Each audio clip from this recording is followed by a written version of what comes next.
Welcome to Fresh Off the Boat. This is season 3, and I'm with Vatsal Jhunjhunwala. He graduated from NYU Stern, which is the business school there, in 2021. I've known him since he was in high school, and it's been such a joy just watching his journey and becoming this super duper investment banker in the Big Apple. So, welcome, Vatsal. Why don't you introduce yourself? Yeah, for sure. Thanks, Arjun, for that lovely introduction. So yeah, my name is Vatsal. Grew up in India. Went to high school in India. Came to New York City for my undergraduate kind of education. So I went to NYU Stern here in New York.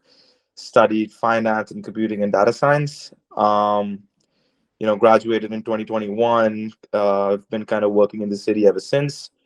In a couple of different roles. So, as it is with most kids who go to Stern, you kind of end up working in some division of finance. So when I initially graduated, I was working at a long short hedge fund called KG Funds Management. Um, and since then, I've pivoted to an investment banking role at a firm called Galaxy Digital, where I do M&A advisory for companies operating in the digital asset crypto space. So that's pretty much what I've been doing, in terms of work. But yeah, I've been living here in the city for 6, 7 years. Happy to talk more about that, or kind of take this in whatever direction is most helpful.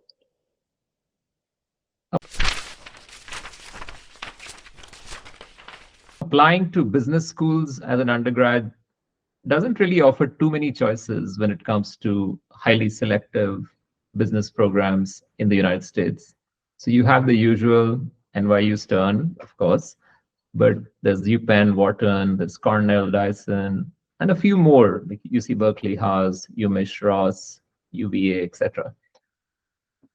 Liberal arts and science colleges, or even many of the Ivies, which do not offer undergraduate degrees in business, still are hubs for entrepreneurship and business. So, in some way or form, students could end up doing an economics degree, and they also join investment clubs, consulting clubs, social impact venture clubs, and they fulfill sort of their urge to study business, though in an informal route. Today, we'll cover all of this in our conversation with Vatsal. So, Vatsal, about getting in, and when you were in high school, what did you think? Was business going to be your first choice, or you were also dabbling with other kind of colleges which do not offer business but offer economics or financial economics and so on and so forth? Yeah, to be honest with you, Arjun, I'm from like a business family originally, so I think the idea and the goal was always to kind of study some form of business. With that being said, and in hindsight, business isn't really like a degree that can be taught. That's just my opinion. So, to your question, when I was applying, the focus, was always to kind of get into a good kind of business program. But, I also applied to the other kind of schools with like liberal arts, like colleges, offering like a degree in economics, which is what a lot of the other good schools kind of offered. So I applied to a whole bunch of schools.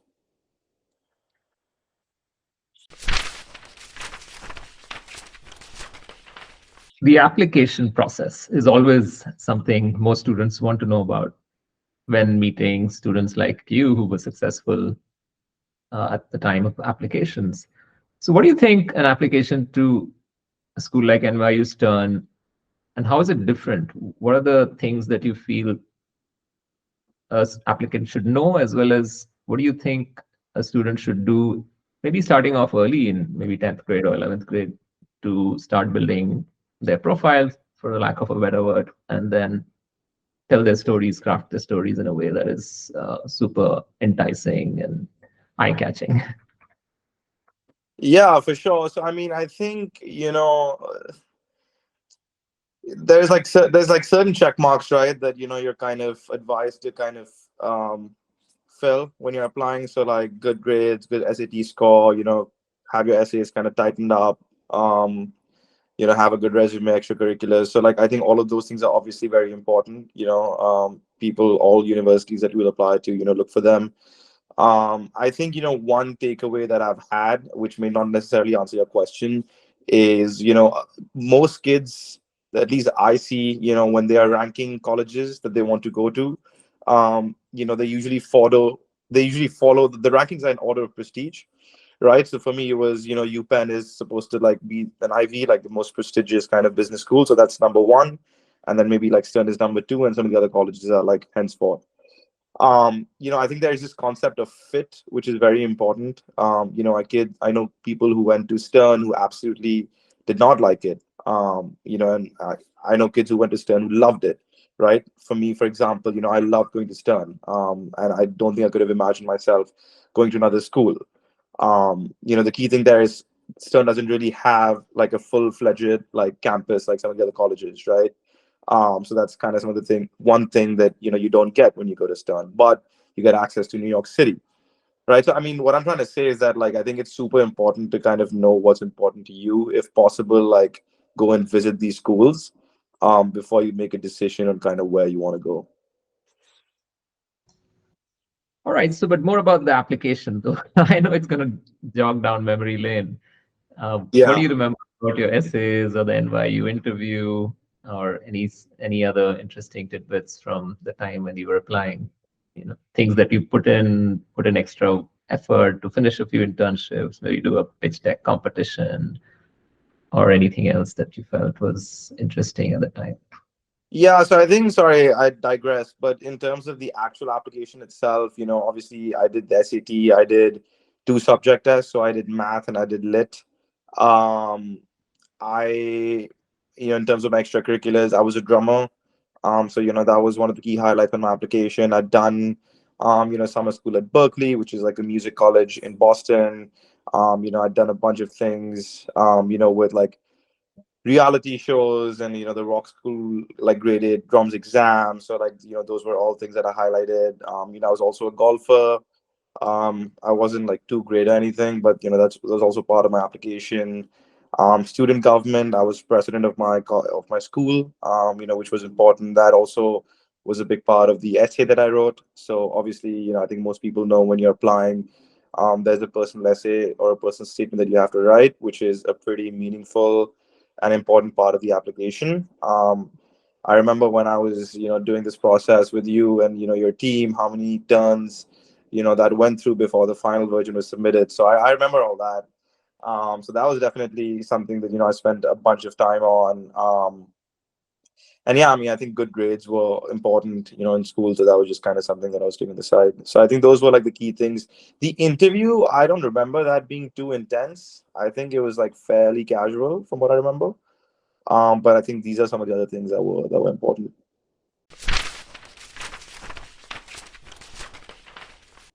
Cool. Let's sort of switch gears and talk about the fun stuff when you got to NYU and settling in, and also the student life, and what did you end up choosing things not just for fun, but also which are kind of related to your career. Could be the clubs that you joined, and so on and so forth. And then we'll talk about the academic sort of life there too. So go over, take it from here. Yeah, sure. So I mean, when I came here, obviously it was a big change. There was a lot of adjustment kind of needed. Moving from India to New York and kind of living here and going to college here. So there was definitely a period of time where you kind of had to adjust, and take stock of your new kind of surroundings. I think I've sorry, what was your question again? Was it around like what are the extracurriculars More that did? about settling in, which you've answered, but more about extracurricular life. What did you end up signing up in the freshman year, and then how did your interests in extracurriculars or clubs change over a period of time? Yeah, for sure. So I mean, Stern offers a lot of different professional clubs. I think that's one thing that the school does really, really well. So Mhm. initially in freshman year, I joined the management consulting group, which was a good way to kind of on ramp and understand, how the management consulting space works. Socially, I pledged a fraternity, which people are surprised by because you wouldn't really think of NYU as like, big Greek life school, which it technically isn't. But I pledged a fraternity called Zeta Psi, got in, and that was a big part of kind of my social life in college over the next couple of years. Um, academically, sorry, I took a lot of different kinds of classes. I mean, my major was in business with concentrations in finance and data science. But we can, I guess, talk more about that. Um, and yeah, I mean, I think outside that, like the good thing about NYU and the good thing about Stern is that you're able to kind of, because you're smack in the middle of Manhattan, like there's just a lot to do outside of like school in your free time. And like, trust me, like you're going to have a lot of downtime, or at least I did in college. And so, I think, having access to, all these cool restaurants, just places to go out, rooftop, Central Park, what have you. I think it was super interesting, exciting stuff.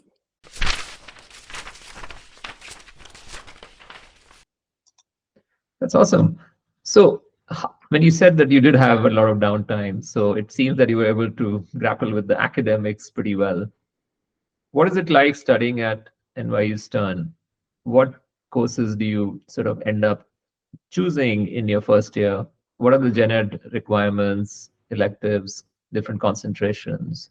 Do students also do a double degree, dual majors, or just drop out of Stern? So there's so many things that one can sort of talk about, and I'd love to hear more from you. Not just your experience, but experiences of friends, which was a very different or unique path that they took while, you know, getting a chance to be at Stern right from the first year. Yeah, so I mean, I think, Stern specifically is very heavily skewed towards, the financial services field. So, inevitably, a lot of the kids who go to Stern end up working in some sort of finance role once they graduate. And you see a lot of that, even within the classes, and the courses that are kind of offered to you when you join. So the program, the way it's structured is there are certain core requirements that you need to fulfill, over the 4 years that you go to college.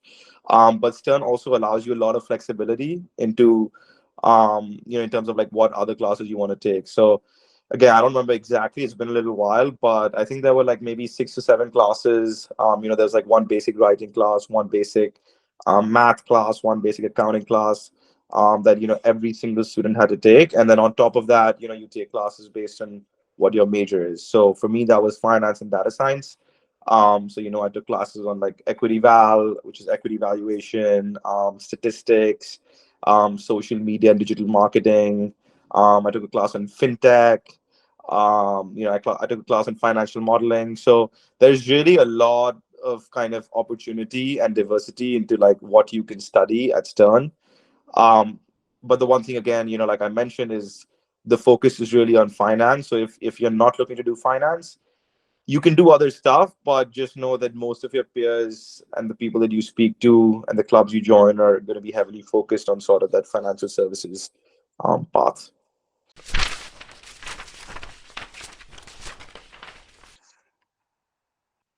Students who are applying to colleges like NYU Stern should also behave like, or rather, sort of prepare their mindset to be like a student who's going to be succeeding there. I think one way to do that is to follow lives of students, and you can do so much more now with technology, with armchair research available. There are so many channels which provide information about student life and things that students do.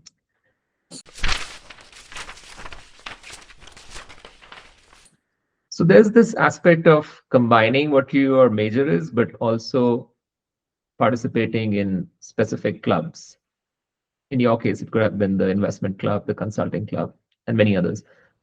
How is it like applying to those clubs? How selective are those? What kind of preparation do they give students who get onboarded? What is the final outcome? How does it look on your resume? And what skill sets do you really sort of showcase or learn over the years in those clubs? Yeah, so I mean, at Stern specifically, there were a bunch of clubs that were offered. There was this thing called, I think it was called Common Hour, every day, which is, I think it was like from 12:30 to 1:30 or something like that, where basically all the clubs meet, right? On campus, and you as a student are basically able to go and attend the meetings of whatever club interests you most. right? So for example, some of the clubs that I attended meetings of were the investment analysis group, the quantitative finance society, there's a strategic venture society, there's a private equity club, there's a real estate finance club, there's a management consulting club. So there's like a lot of different kind of clubs that you can attend. In terms of the value, I think there's a lot of value in kind of joining them. I think you get to learn a lot about these different kind of industries. Additionally, I think when you're looking for a job, having that information on hand, having had that experience, and kind of listening to your seniors talk, about those specific things can be very, very valuable. um the way we're structured at Stern in terms of getting in is not that hard, right? Like you can pretty much join whatever club you want. But if you want to take it a step further and join eBoard, process for that, right? Like there's an interview. Some of them may even have a test or make you do like a pitch, um, and things like that. So I mean, depends on like how much you're interested, in that field or in that club. You can, if you are, I mean, I think it's very valuable to become, part of eBoard in these societies, not just from like a learning perspective, but also from like when you're recruiting, and from like a networking perspective.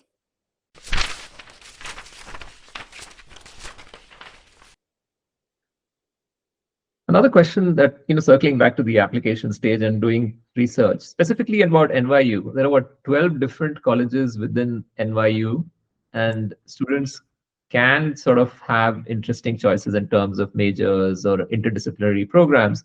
The common ones, of course, the most popular ones are NYU Stern, Tisch for Film, and the Tandon School for Engineering. But there are so many more. There's Fine Art, there's the Liberal Studies program, there's social work, there's nursing, there's so much that this university offers. And then there are different ways to sort of look at selectivity of each of these colleges when it comes to admissions, where Stern or the Tandon School could be obviously more selective over the years, where the admission statistics do sort of get skewed when it comes to these two colleges. So a student who's considering applying to NYU but is undecided has, in some ways, some advantage by sort of researching acceptance rates to these other colleges. Vatsal, so would you tell me a little bit about people you knew from other colleges? Because you obviously were there for 4 years and you sort of must have met so many other students. What do you think of this? Like, if a student is undecided but really wants to be in NYU because of the right fit and loves the idea of being in a city like New York, what advice would you give them in terms of the easiest college at NYU to get into? And if they're the social sciences, humanities, undecided student, what would be the best route for them? If you know, so Yeah, be great. a tricky question. I don't really know what the easiest school to get into is, to be honest with you.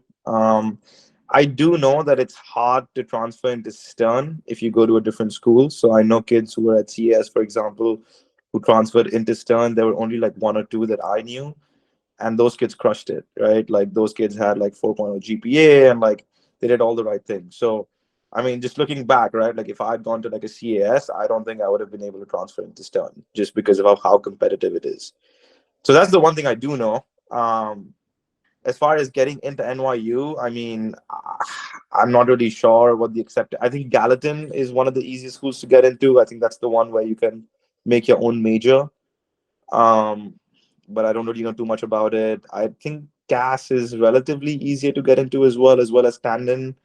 But just keep in mind, Tandon is not with the rest of the campus. It's kind of out in Brooklyn, so you're away from all the other schools. Yeah, I mean, I don't think I have a very good answer for you on that, unfortunately. Yeah, great. And of course, NYU, like many other schools like Northeastern, now have campuses all over. And NYU's Abu Dhabi campus and Shanghai campus. Do you know like what the linkage is with the main campus? Do kids end up doing a semester?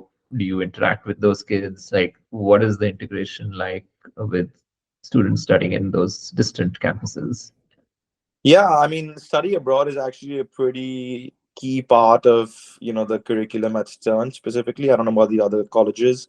I would say if you ask me what my biggest regret is or my one regret is from college life, I'd say it's probably not doing study abroad. I know a lot of kids who went abroad, So NYU has some beautiful kind of locations or campuses at beautiful locations. So they have, Prague, Madrid, Florence in Italy. I believe there's also one in Australia. And so I don't know if you can actually go to NYU Prague independently. I'm not sure about that, but I do know that a lot of kids. Dubai and Abu Dhabi and Shanghai are like you can go Yeah, independently, and yeah, correct, correct. I think that's right. I think Abu Dhabi you can definitely go. Shanghai as well, probably. I'm not sure. do those But kids then come to New York and do they sit in the same classes and things like that for yeah, a semester? That keeps happening. I think so. I mean, I don't know too many kids who were from Abu Dhabi or NYU Abu Dhabi who came to New York, but I think that is the case. I think you can come to the parent campus for a while. But again, I'm not too sure.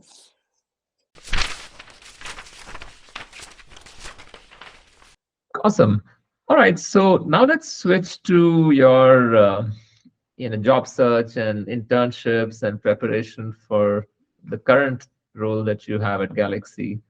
And that's really interesting. I'd want to talk about blockchain and crypto with you, so it'll be fun to cover that in a short segment. So yeah, let's talk about internships while you were in college. What do you think worked for you? How difficult was it? How many places did you apply to? And how did you end up getting what you wanted in your second year or third year? And also the final first job that you secured. How difficult or easy was it? What resources did NYU Stern or Career Services provide that really helped you? Yeah, for sure. So recruiting is a pretty big part of every Stern kid's tenure, I would say. Some of the other schools, it's not as um, evident, or kids are not as exposed to it. But at Stern specifically, it's a very important part of your college life. Everyone's trying to get those good jobs out of college. So starting off with internships, right? I think my freshman year, I actually interned in India. I interned at two places. One was Niti Aayog, which is a think tank, in the government of India, where I worked with the economic policy department. And then I also worked at a wealth management firm called Anand Rathi Private Wealth. That was my first time kind of working professionally anywhere. So it was cool. I learned quite a bit. Um, but that was my freshman summer. Sophomore summer, I worked at a private equity firm here in New York called Arcadia Investment Partners. I worked there for 2 months during the summer and a couple months during the semester as well. Um, the following summer, I worked at a fintech-focused investment bank called FT Partners. Following that, after I graduated, I started working at a long short hedge fund here in New York called KG Funds Management, where I was doing, value investing in the TMT space. So the TMT space effectively refers to telecom, media, and telecommunications, and technology. Sorry. So I was doing that for about 6 months. The fund shut down at the end of 6 months, due to different reasons. While I was there, I worked on like a deal with my founder, which was a capital raise for a very large crypto company called Celsius. That company eventually went bankrupt, but working on that deal, got me super interested into the world of kind of crypto and blockchain. And so, once the fund kind of shut down, I moved over to my current firm called Galaxy Digital. Galaxy Digital are basically, the best way to think about them is, we're effectively like a merchant bank dedicated to the crypto asset economy, right? So the founder is this guy called Mike Novogratz. He's like a former Goldman partner, and the firm was kind of basically born out of his family office. There's a bunch of different business lines within the firm. There's trading and sales, there's asset management, there's ventures, there's Bitcoin mining, there's research, and there's investment banking, which is where I sit. And we can talk more about that. But in summary, what I basically do is advise companies, in the crypto space on M&A and capital raising. Um, so yeah, I mean, I think that's like a pretty good summary. But happy to kind of dive deeper into whatever is most helpful.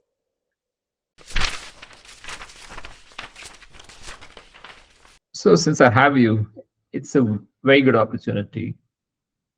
Blockchain, crypto, and so many new technologies that have come up and have taken up mind space and space from people's wallets to sort of invest in crypto in particular. And since you're at the hub of this, knowing different, so basically you have to identify organizations and figure out M&A deals. So what is your day job like? What exactly, like, how would you break it up in terms of, identifying deals and working on deals?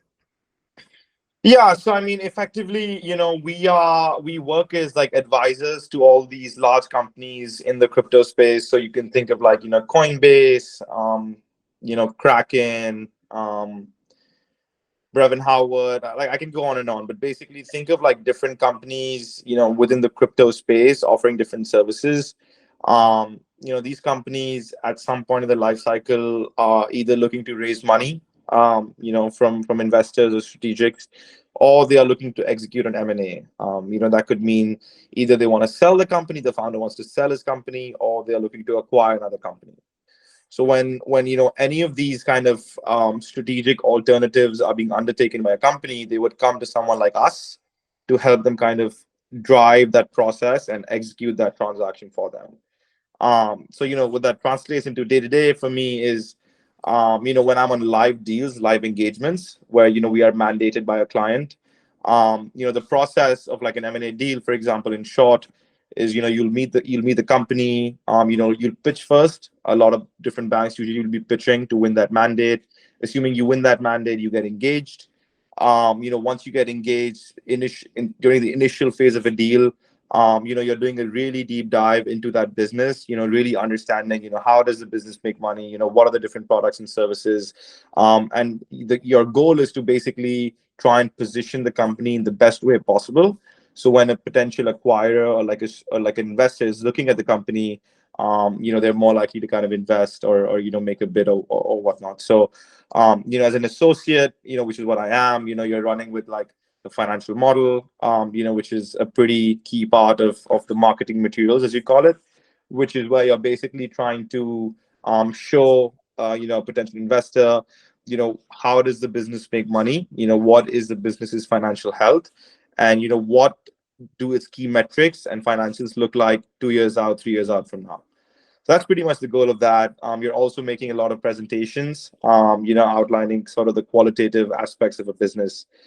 So I would say those are some of the key things that I work on.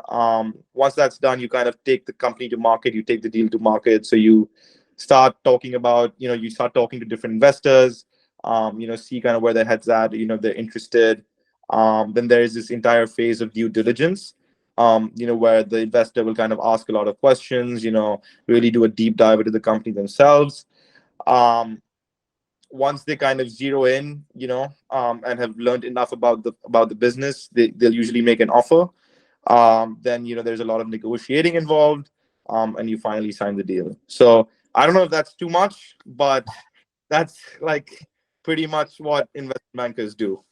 Super exciting, huh? It's like, in short, like it's always managing so many issues, and especially the negotiation part must be really interesting as to Yeah, when you're trying to sign all these documents, I mean, for me, it was an eye opener, right? Because there's so many, nuances that you're just not aware of until you work in this role. That you realize, or if you work in like M&A law as a lawyer, that you realize, how many nuances there are to every deal, and how long these negotiating periods can take. So it's definitely very interesting and exciting stuff.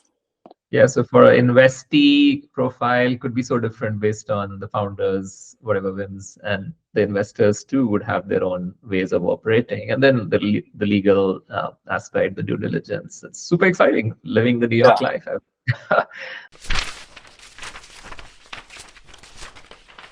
Okay, since I have you, I would want to get a quick overview of blockchain and for a layman or a student who is interested to understand what blockchain technologies in general are and what is the ecosystem for crypto that you are so familiar with, because sort of you're evaluating so many companies. Yeah, so explain what blockchain is and then what is the ecosystem for crypto. Yeah, I mean, happy to, right? Like, I think essentially, before I explain what blockchain technology is, I think it's helpful to understand the goal of what the goal of blockchain technology is, right? Because like, there's a lot of like these different tokens that people talk about, like Dogecoin, Ethereum, Bitcoin, Solana, Cardano, whatever it is. But before you actually, we call it in the crypto space, go down the rabbit hole and start really learning about it, it can all feel like a foreign language, right? So I think, to put it very simply, a blockchain is like a decentralized network, right, where every single transaction is recorded on a common ledger, right? So like today, when you're sending information to anyone, that could be a payment, that could be you sending a message. It could be pretty much any transfer of information is usually done on what we call Web2 or like private networks, right? So like when you're making a payment, you're doing on like on Visa's payment rails or Mastercard's payment rails, etc. When you kind of switch to using a blockchain, every single activity happening on that chain is available for anyone to view. So tomorrow, if I send you some Bitcoin from my wallet to your wallet, that transaction is permanently recorded on the Bitcoin blockchain, and anyone can go and view it. So the goal really is to provide complete transparency and authenticity to every single like movement happening on the chain.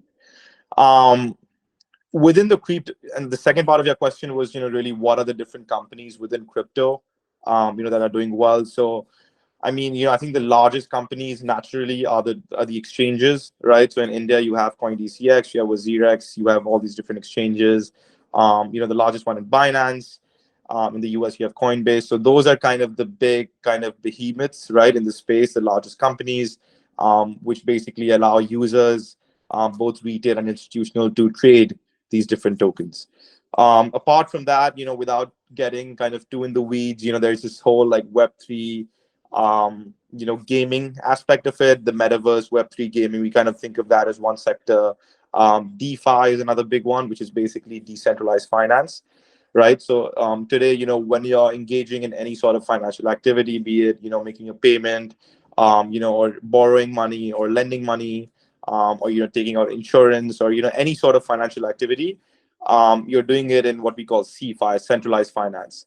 But crypto enables you to kind of do it in something called DeFi, which is decentralized finance, where all these things are basically powered by smart contracts, versus like an actual institution or a central like authority kind of, facilitating each transaction. So that's another big part of it.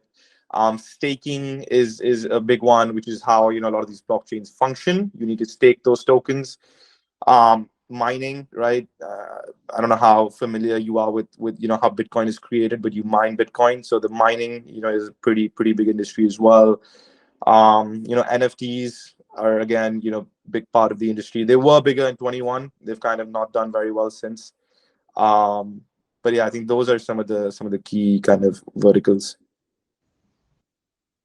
Thank you so much, Vatsal. I think you covered a lot in this episode, and viewers, do leave your comments, and yeah, don't forget to subscribe. So thank you again, and look forward to seeing you at some point.